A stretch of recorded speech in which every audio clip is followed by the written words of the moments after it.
quando os japoneses invadem de novo em 1937. Criam mais uma desculpa e invadem a China. E a gente não quer mais só a Manchúria, a gente quer tudo. E a invasão japonesa em 37 é de uma violência inacreditável. Assim, alguns dos relatos mais grotescos e bárbaros que vocês vão... Se vocês forem procurar sobre isso, vocês têm algum tipo de curiosidade mórbida sobre massacre, crueldade da Segunda Guerra Mundial, se vocês querem fundo, no quão fundo o ser humano vai, tem... o local, só que tem isso. Mas deem uma procurada no que os japoneses fizeram, especialmente na China, na Coreia.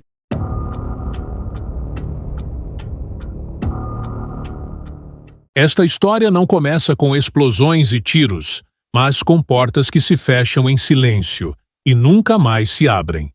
O que parecia um centro de pesquisas e controle se revelou um mecanismo perturbador de guerra, onde seres humanos foram reduzidos a cobaias e estatísticas. A Unidade 731 existiu. Foi financiada, protegida e, por décadas, esquecida.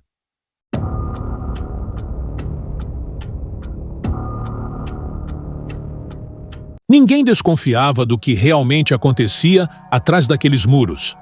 Na periferia de Harbin, em meio ao frio cortante da Manchúria, existia um grande complexo militar que funcionava como tantos outros da década de 1930. Guardas armados, caminhões entrando e saindo, prédios de concreto cercados por arame farpado. Para quem passava à distância, era apenas mais uma instalação do exército imperial japonês, parte do esforço de guerra em uma região instável e estratégica. O local era conhecido oficialmente como uma unidade de prevenção epidêmica e purificação de água, um nome burocrático, quase tranquilizador. Na prática, escondia a existência da Unidade 731, um projeto secreto criado para estudar, desenvolver e testar armas biológicas em seres humanos vivos. Nada daquilo era improvisado.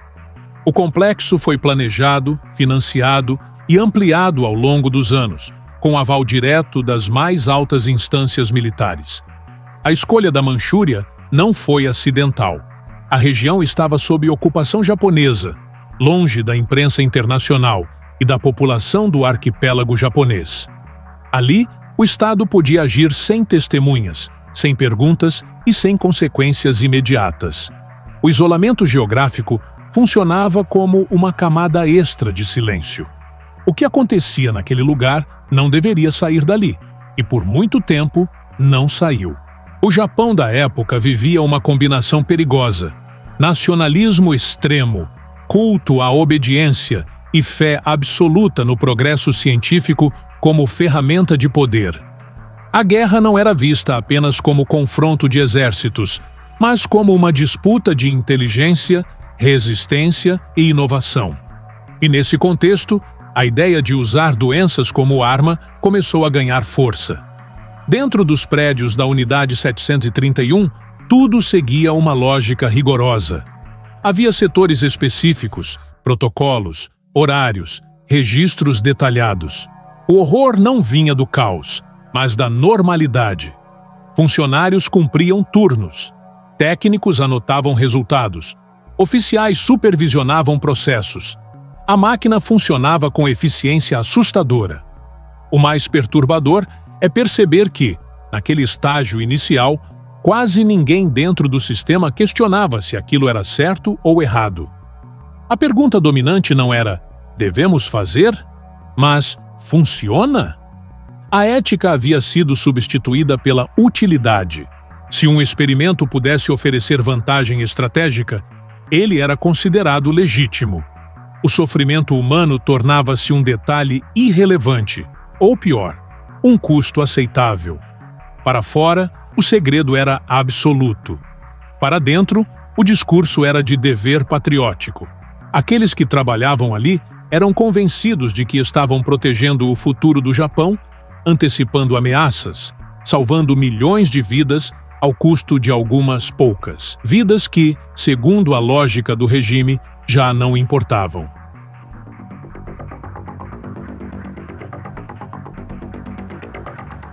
Toda estrutura de horror começa com alguém que acredita estar certo.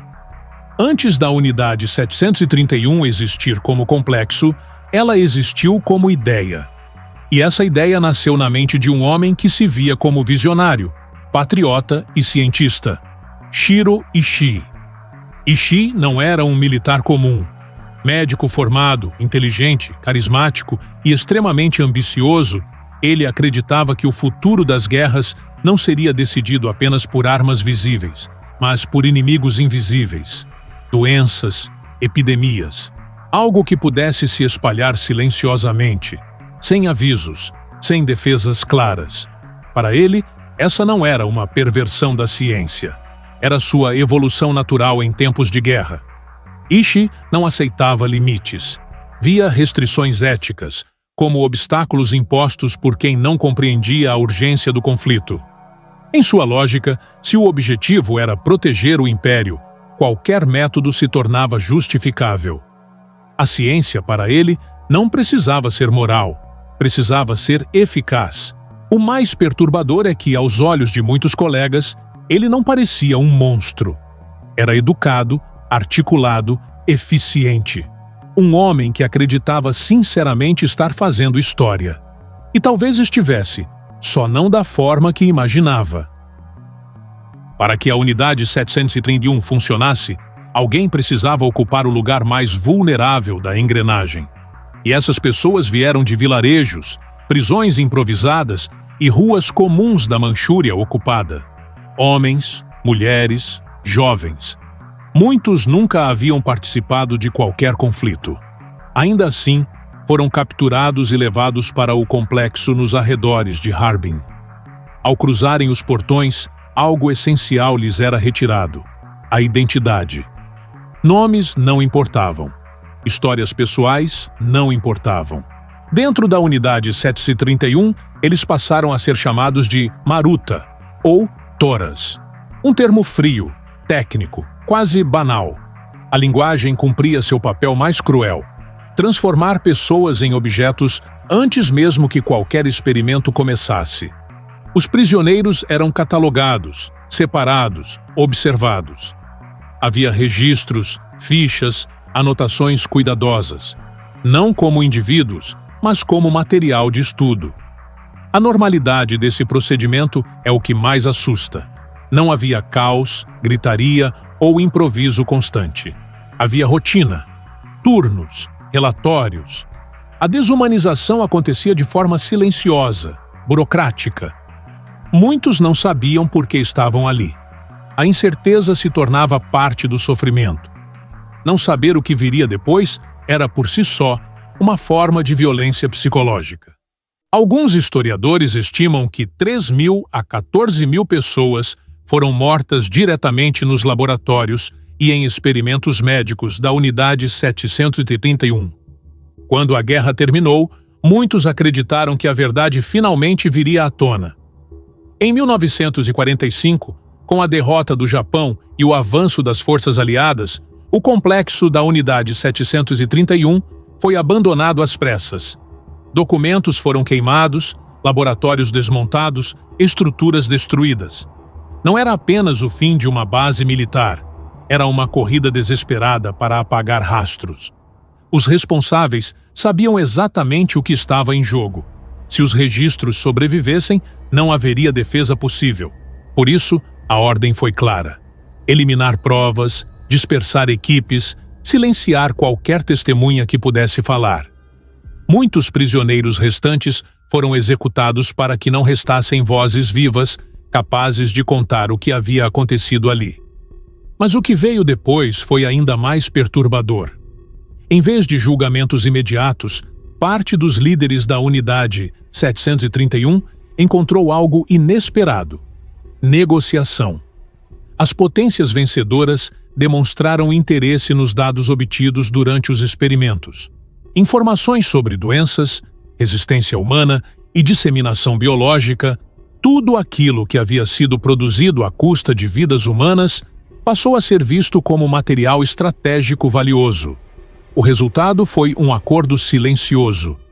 Em troca do acesso a esses dados, muitos dos responsáveis não foram levados a tribunais internacionais. Não houve sentenças públicas. Não houve condenações exemplares. houve silêncio. Um silêncio institucional, cuidadosamente mantido por interesses políticos e militares.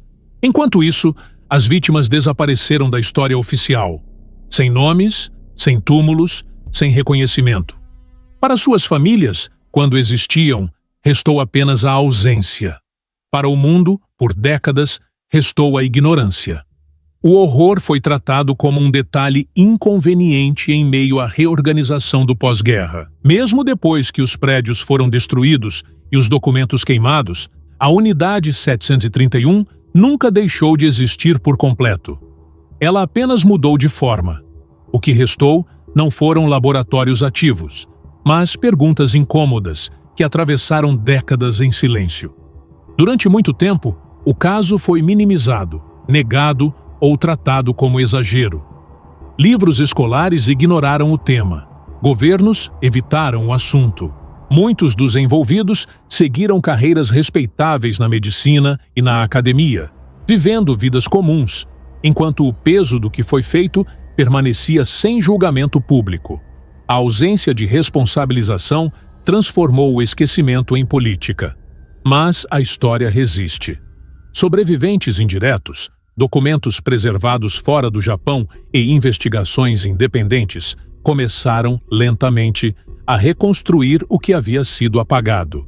O mundo passou a enxergar a Unidade 731 não apenas como um episódio isolado, mas como um alerta permanente sobre os riscos de uma ciência subordinada ao poder absoluto. Histórias como a da Unidade 731 não existem para satisfazer curiosidade mórbida. As vítimas dessa história não tiveram escolha, nem voz, nem justiça. O mínimo que resta é a memória.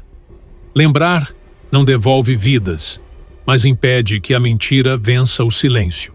Impede que atrocidades sejam reduzidas a notas de rodapé ou relativizadas em nome do progresso.